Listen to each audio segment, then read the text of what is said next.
Welcome back to the channel. Welcome, Gregorio. We are doing yet another comparison. We've been a whole host of these this year, haven't we? What a summer. This is about, I think this is like the fourth one, maybe even the fifth Maybe one. even the fifth. I know last year we were moaning we didn't do any, and here we are. And look at what we've brought you this year, you lucky buggers. I know. It's entertainment for the masses. Yeah, absolutely. It's for us. Lame it's entertainment. Not the masses. It's entertainment for us, if nothing else.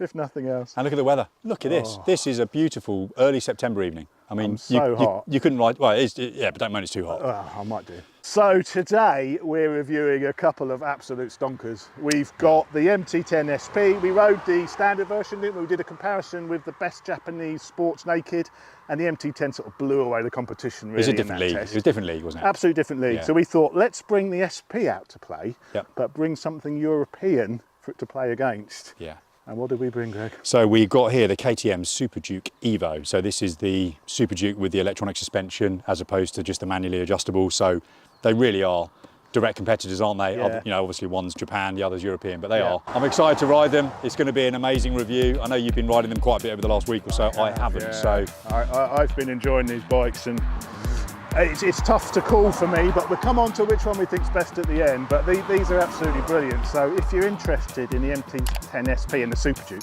and quite honestly, why wouldn't you be? Who's not? Grab yourself a cup of tea, make yourself comfortable, and drop C, roll the intro.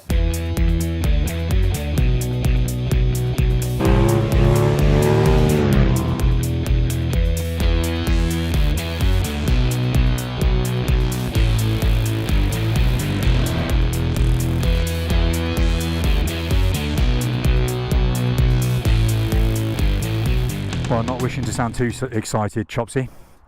What a pair of beauties. It's not a bad one, is it? No, it's all right, isn't it? We've done worse reviews, haven't we? We've done worse really reviews. So these are the bikes. I mean, we both love these bikes. We both love a Super Duke. We both owned a Super Duke, haven't we? That's how much we like them. We both owned a Super Duke. This is obviously the 2023 version, the EVO. So got electronic suspension on this, WP electronic suspension. And then of course we've got the MT10, and this is the SP version, and that's also got electronic suspension. Obviously the Öhlins on the MT10 and the WP on the Super Duke, but both of these bikes are incredible. I mean, I've had these in the garage for about a week and a half, so I've been playing on these for the last week and a half, and they're both absolutely fantastic. You've been on a cruise, Greg, haven't you? So you've missed out. I've been missing out. Brilliant bikes in my garage, and you've not been able to ride them. I know, exactly. So all that garbage that we've been telling you about, you don't need all that power. Middleweights are all you need. They're more engaging. Of course, we're going to throw that in a bin in a minute and go, forget middleweights. They've got not enough power. You need one of these. I did a first ride on this. I'll put a little link at the top, and everybody says, so half the comments are like, if only it looked better, I'd have one. Do you know what I mean? It's definitely a Marmite machine, the MT10, when it comes to the looks. But I do think this new one looks much better than the old one, and it looks much better in the flesh as well, doesn't it? And again, it looks much better in this SP paint job as well. But I think we should come on to looks, because obviously it's a personal choice, personal thing, isn't it? But I think even the Super Duke, it's got some odd characteristics from a looks point of view, hasn't it? I'm not saying it's bad looking, so I think maybe a little bit later we'll do another walk round and give our assessment of what we think of the looks, because they're an acquired taste. I know we started this review banging on about the looks, haven't we?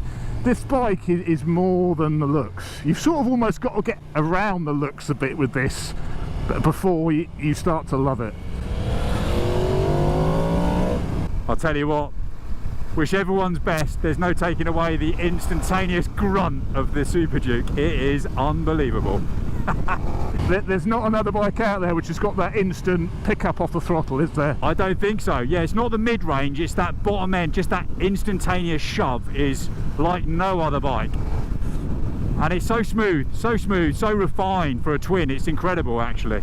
Yeah, that Gen 3, they've that's evolved over the years, isn't it? And it's now a package which is so good. You can't really fault it. Well, I don't think you can fault that bike. Not as a road machine. I think the way it delivers its power, that instant grunt, makes it such a good road bike. Yeah, towards the top it loses a bit, and of course we're going to do our roll-on tests as part of this. The MT10, I mean, it isn't particularly light. I think it's about 214 kilos, the MT10, and it's quite a stable bike, apart from the engine where it tries to lift the front wheel all the time.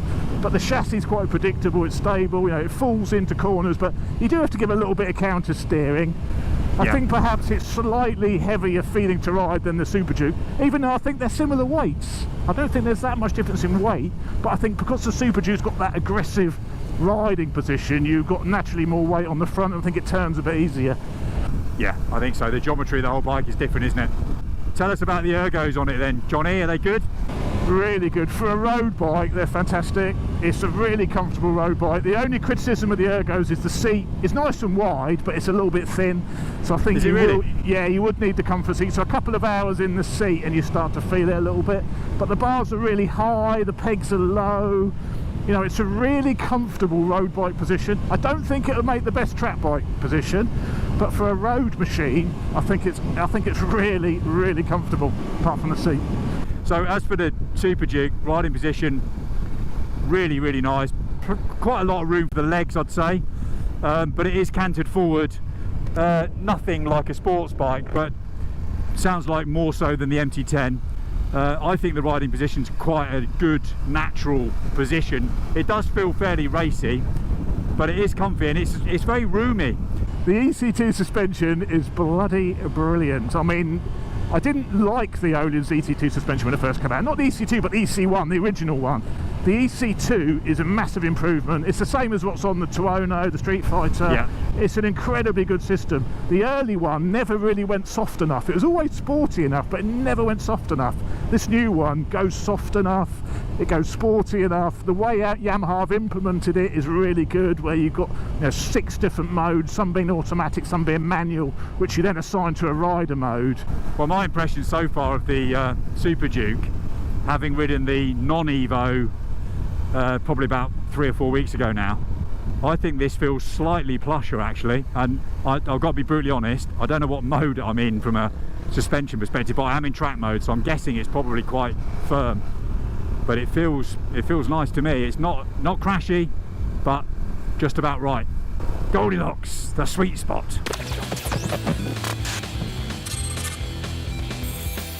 There you go, mate. Have yourself an MT10. Look at the width of that seat. So there's no problem with the width on the seat of the MT10. Look how wide it is. It actually matches my bum, but there's not that much padding in it. Similar width to the Super Duke, but I'd say it's probably even slightly wider looking at it, but not a lot in it. There you go, have a key. Bloody keyless, isn't it? Have a key. Bloody keyless. One thing about the Super Duke that I don't like is keyless. I just don't like it, and I wouldn't even mind, but the key's quite big. So I find it quite annoying, and you put it in your trouser pocket, it's a bit annoying. If you're doing it's like a small mobile phone, isn't it? What are you meant to do with that? Well, track day, do you know what I mean? You've got it's to up the botty, isn't it? Up the botty. Oh my god, the dash is tiny. It's not all about the size, mate. It's like looking through the dashboard through some binoculars backwards. I know, it's one of the things, when did the R1 come out? 2015, and it's the original dash, it is showing its age a little bit, the dash. But I don't care about dashboards. You don't care about such things. I'm not interested in that. Oh, the riding position's really, it's loads more upright, the MT10, isn't it, than the Super Duke? Yeah, it is. It's very different, the riding position, isn't it? Yeah, it is. This is like I've been strapped to an angry ant. Yeah, this feels like a muscle bike or something, actually. I think the Super Duke is a much more aggressive machine, So the handling, the position's more aggressive, the throttle response is quite aggressive, that initial response, and yeah, it's bloody good. The bars are a bit wider as well. I think the bars are a little bit narrow perhaps on the MT10. The bars on the MT10 are definitely narrower. It's a completely different thing. Your legs are splayed out a fair bit more. Yeah, it definitely feels like a different proposition, but the engine is absolutely glorious already. The mid-range is so good. When you get in the mid-range, it's sort of quite instant, isn't it? The way it sort of goes. You've got great off-the-throttle response on the Super Duke, but you've got amazing mid-range with the MT10. I haven't tried the MT10's brakes yet, which have got braided lines, hasn't it, over the standard one, is that right? It has, yeah. They're not European levels, they're not as good as the Super Duke, I can tell you that now. No. But they're not highlighted instantly as the poor part of the bike, But the Super Dukes are much better, I can tell straight away. you know, the Super Dukes are better. I think it's because it's got the stylemas. You've still got the Yamaha's own calipers on the Yamahas, haven't you? I don't know why they just don't go Brembo, but it's fine. It's fine. Let's put it that way. The MT10 brakes. The Super Duke is much sharper on the handling. It changes direction quicker as well, I think. Probably due to the position and probably due to the wider bars as well.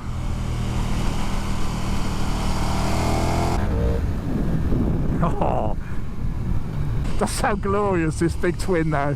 When you open it up, the noise you get through the airbox. Woo! Oh, that was most enjoyable. What's interesting with the MT10 though is, you know, I've only ridden the MT10 once, and I've not been on this one yet until now, and I instantly feel at home on it. It's very, very easy to adapt to, isn't it? Which I like. Yeah, you've really got to feather the throttle on the Super Duke, haven't you? It's so aggressive on the pickup. Yeah, it is. It really is. You've really got to feather it. Yeah, the suspension is a bit firmer as well, I think. I mean, I've got the Olin set on fully sporty on the MT10, and I'll have to check what we got set on the Super Duke, but it's definitely a bit firmer in the sporty settings, I think. A bit more support on the Super Duke, maybe.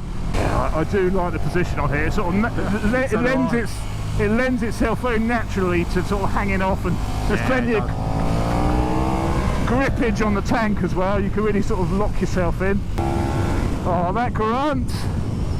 That V-twin grunt. I don't think the interface is quite as easy on the Super Duke as it is with the MT10 to get to what you want to know about. And I think when you're in the track mode, it sort of locks some things out a bit as well. The reality is the electronics on both are totally acceptable, aren't they? You can, you know, traction separate from wheelie control. It's got everything you need, hasn't it? So customizable. They're exactly it. They've both got everything you need. They've both got cruise control. They've both got the slip. You know, the MT10's now got the full R1 electronics package, you know, which is pretty sophisticated. So yeah, there's nothing between them, I don't think, from an electronics point of view. And I think the way it's been implemented on both bikes is actually pretty good as well. Oh, I do love that howl from the V-twin on this bike. Absolutely brilliant. Yeah, it's addictive, isn't it? And the quick shift is also really good on both the bikes. I think the quick shift is slightly better on the MT10 maybe. Not much in it. But I think that's just the nature. I think it's difficult to get a smooth quick shift on a V-twin. It's just easier on the straightforward, isn't it? The faster you go on the Super Duke, the more it loves it. it just the faster you go, it's like, come on, give me more. It's a really engaging bike to ride. I think if I was to take one of these on a track day, it would definitely be the Super Duke as a track bike for sure. I agree. I think I already can say this, not that I'm preferring the Super Duke, far from it, too early to say, but I think I personally prefer the riding position of the Super Duke, because I find this is a little bit upright for me, and you just feel like a bit of a parachute, I feel. Yeah, no, it's a fair comment. Yeah, as the speeds go up, you do definitely notice that. There you go, a bit of a faster corner.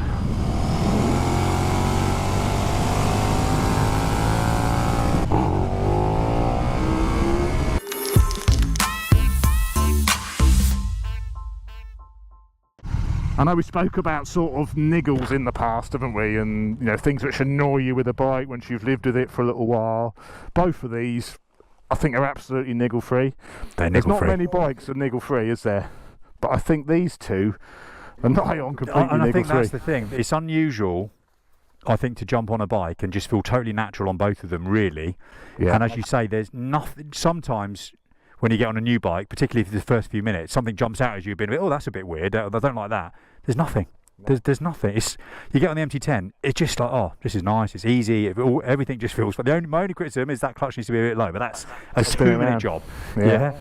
So that's fine. But the clutch, the reach is perfect. The clutch action's lovely. Same on the Super Duke. You just get on it and just think, oh, this is lovely. There's not a lot to not like on both of these bikes. And I have to say, the fit and finish of the MT10. Yeah, you're right, and that's there's nothing on it where you look at, and this one's got the GB Racing crash protection as well, which just looks nice. It's beautiful. I love the swinging arm. Oh, I do as well. It's lovely. It just looks really good quality, doesn't it? And it's gonna last, isn't it? An MT10 Yamaha, you know, they are built well, aren't they? Little belly pan on the SP as well, which I think helps with the look. So is there nothing there then on the stock one? No, there's nothing there. Just the oil cooler there, is it? Yeah, exactly. It looks lovely, doesn't it? It looks much better, doesn't it? Yeah, it does. It with the really, belly I know it's pan. only a small thing, but actually just finishes it off. It just looks like something's missing, doesn't it? And I have to say, even on the Super Duke, it looks a bit like there's something missing. I know you've got the pipes, so it does fill the void a bit, but that looks cleaner, doesn't it? The MT10's a little bit bloated at the middle, isn't it? Because of its but I think it looks R1 origins. to the uninformed, it looks almost intimidating with that engine bulging out the frame. To be honest, I think it looks cool. I like the single-sided swing arm on the Super Duke. That gets my vote every time. Just looks lovely, doesn't it? Yeah, it does. Particularly when you get rid of that, it's just going to look amazing. 200 section rear tyre, which I guess that's got 190. 190. So 190. One thing I found actually, this is a 200, and I found myself running out of tyre a little bit on this. These Really? are brand new when it went on. I'm not sounding like a hero, but because it's a 190, and I think it's is it a 55? But it's just not got that much tyre there. I'd probably fit a 200, I think, if it was mine. Yeah. Just give me a bit more tyre, so I'm getting very close to the edge. But alternatively, you could slow down. No, I'm not doing that. Let's have a little swap back. Let's have a little swap back. I need the key. Oh, bloody key. No, Here we go again. Oh yeah, but you're canted over on the Super Duke. I'd say a fair bit more, and the bars do feel, I'd say, probably a good 1.5 inches wider in total. If I bought an MT10, I'd have to do a few little mods, I think. You know, I'd change the bars, maybe a flatter bar, make it a bit more aggressive. Yeah, that's what I quite like about the idea of it. I think there's quite a lot you could do to it. I think your clutch could be malfunctioning there, Greg. There's quite a lot you could do to make it your own, let's say. Yeah, it's definitely a little bit more locked to the road, the MT10. It's not as, I say the word flighty, it's not as agile, is it? It takes a little bit more effort, change direction. Yeah. But it's very stable, it's very stable. Listen to this though. Bang! Let's listen to that. It's louder. They sound cool, don't they?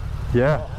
It's quite a tall first gear on the MT10. There's quite a lot of clutch slipping involved to pull away. That'd be one of my few criticisms. But it's just a case of getting used to it, I suppose. Not really a criticism. 50 mile an hour. 50? I've got 40 50. then. You think you're right. 40. 40. Ready? You count it in. 3, 2, 1, go!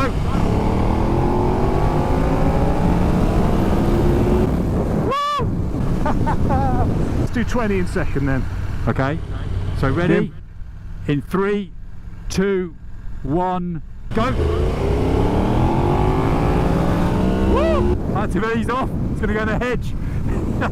I jumped a little bit there as well. I jumped there. Let's do that again. Second gear, 20 mile an hour. 3, 2, 1, go! Whee, she's breathing! You damn me, but you initially go whizzing away, and then as the revs increase on this, it starts to not close the gap, but reduce the amount you're pulling away. And by the time you're in the mid-range, I think I'd actually start to pull you in if we were to leave them open. Should we do a quick swap of the bike? Let's do a quick swap of the bike. Yeah, do that. I'll tell you what though, this is bloody fast. It is fast when you do it. Yeah, when you do that. Even with the wheelie control on, it was still coming up, wasn't it? 3, 2, 1, go!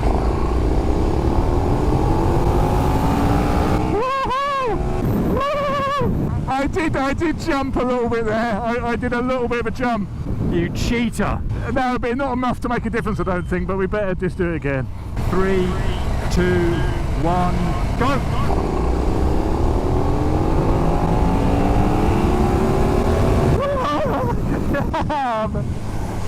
Oh, she's quick. The old Super Duke's got that initial pull, isn't it? That's what does it. That little initial jump. What a beauty. Not much in it. I think the Super Duke's just got it, let's be honest. I think the Super Duke is faster. I think it's as simple as that, isn't it? Yeah, it is faster. It's got more power and they weigh similar, so kind of stands to reason. But it instantly moves, and this is it's got a little bit of hesitation, and then yeah, it's just quicker. I mean, it's as simple as that, isn't it? Not massively. It's close. So basically, the review's done. It's over. It's the Super Duke. No, don't be too hasty, don't be too hasty. What I'm is only impressive though, what is impressive is how good was the wheelie control then? When it's Amazing. sort of keeping it under control. When the Duke came up a little bit and I was a bit scared, I was covering the rear brake just in case, but yeah, it was all in check.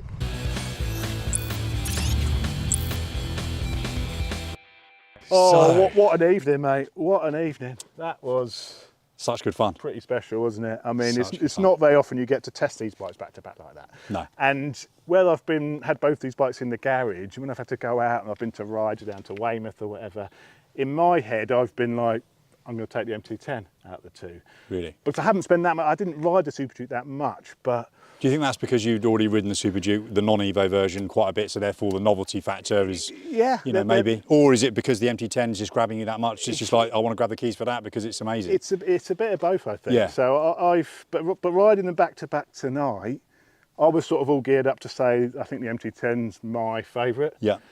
But after riding this tonight and going back to back, so it's always brilliant to do it back to back. It is good to, yeah. You notice that the Super Duke is a much more sort of dynamic bike, I want to call it. Yeah, it handles better. I think the difference, the noticeable difference, for me, they're both sporty, Yeah. but the MT10 feels like a really well handling muscle bike.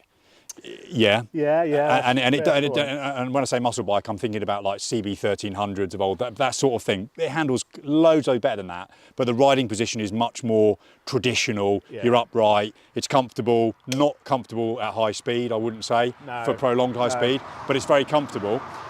Whereas the Super Duke is a much more sporty, dynamic feeling. Certainly the ergonomics. It's got wider bars, you're canted forward. It just feels, I mean, they're ready to race. That's their logo, isn't it? And it feels ready to race. It changes direction quicker, doesn't it? It does, You and it can feels, almost yeah.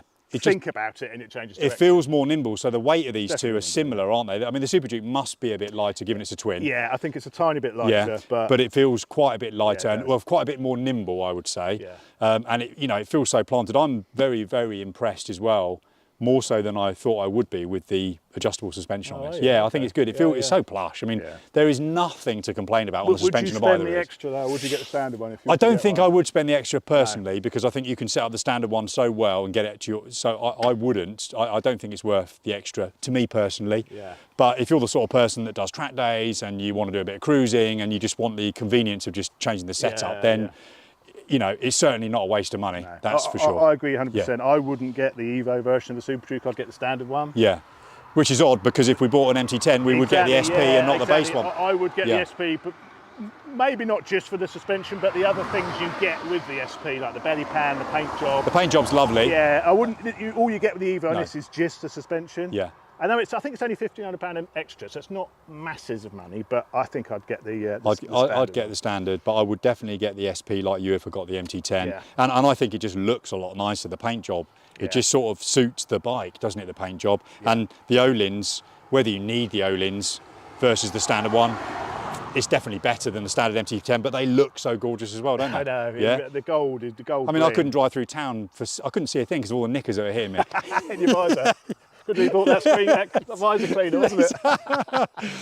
When are you going to call it then? So, given everything, or you're not ready to call it yet? Not quite there. It's really, really tough for me because make the decision. If it came to what one do I want to take it for a ride, I've been taking that. So if you're judging it by which one you want to go out and ride more, it's been the MT10. Yep. I prefer the looks of the Super Duke. I actually prefer the riding position of the Super Duke. I prefer the dynamics of the bike is better when you compare them back to back like that. But I've just really enjoyed the MT10. Yeah. So it's really tough. But I think what we're saying is, or what you're saying is, they're both very, very good in their own right, which they are. Yeah. But you're here to do a comparison, so you have to call it. Which one would you recommend to your careful, loyal subscribers? You need to try both because I think he's not answering the question. They're trying to do different things. If I wanted to do track days, which I do want to do track days on my naked, then I think really you got to go Super Duke because it'd be much better on track than the MT10. If I've got an MT10, I'd want to change the bar position. I'd want to play around with it. I'd maybe want to change the back end to an R1 back end. Turn it into a Super Duke. If you said to me which bike do I want to ride home tonight, I'd take the MT10. Right. So but is that your decision? I think I'll go MT10. Yeah, I can't believe it, but I think I'll go MT10. Are you? Well, I'm crushed that yet again one of your comparison reviews offers your viewers no intellect or intelligence at all, because I'm going to go for the Super Duke. And I'm going for the Super Duke because in all regards, it's just slightly better. It handles slightly better. It's more nimble. It's a little bit quicker. I can't argue with any the of the riding points you're position is just a making. bit more dynamic, and therefore, you know, it feels a bit more current. The screen, you know, just the screen on it is bigger. It's quite small, and so, you know, I'm sorry to say, it's his channel. I think but he doesn't really know what he's talking about. I think you're right. That's the thing. I actually think you're right. I can't argue with that. I think he's right. But I think once you ride one of these, it gets under your skin a bit. The more time you spend on it, the more you love it. And I can see why there's such a massive following of MT10s. Why people who've got them absolutely love them, because there's just something I can't quite put my finger on. About the bike, which is it's brilliant. Really it's brilliant. It sounds amazing. The mid-range is so addictive. Yeah, but I think it's more than that. It's like, I don't know. It's a way. I don't know. I can't put my finger on why. No, fair enough. It's so nice once you spend a bit more time on it. But there we go. I mean, if I end up buying a Super Duke, don't say. Oh no, I'm going to go bananas. I'm going to replay this video over and over and over again. Go out. But there's so many other factors. You know, which one? But because I'd want to do track days as a naked, maybe I would go this. But which one I want to ride home would be that. So it's so close to me. For me. Well, good. Well, thanks for inviting me. Yeah, again, really enjoyed it. It's been a brilliant one. I don't think what else we've got planned. Everyone keeps moaning that we need to get on and do this R1250 RS review against the Moto Guzzi Mandello. Yeah, so I'll try and sort that out. That sounds like a really good review. Both shaft drive, both twins. That's got to be a good comparison, hasn't it, actually? I'm sure they'll both be very interesting bikes. And it'd be nice to do something that's not just hooligan territory and something a little bit more gentlemanly like. Something a little bit nicer later on in the year when the weather changes a bit more touring, a bit more screen frontage. Yeah, no, definitely, definitely. So if you're interested in that, we will try and make that happen. But in the meantime, have fun, enjoy your bikes, enjoy the rest of this summer we've got, and we'll see you on the next one. Cheers guys.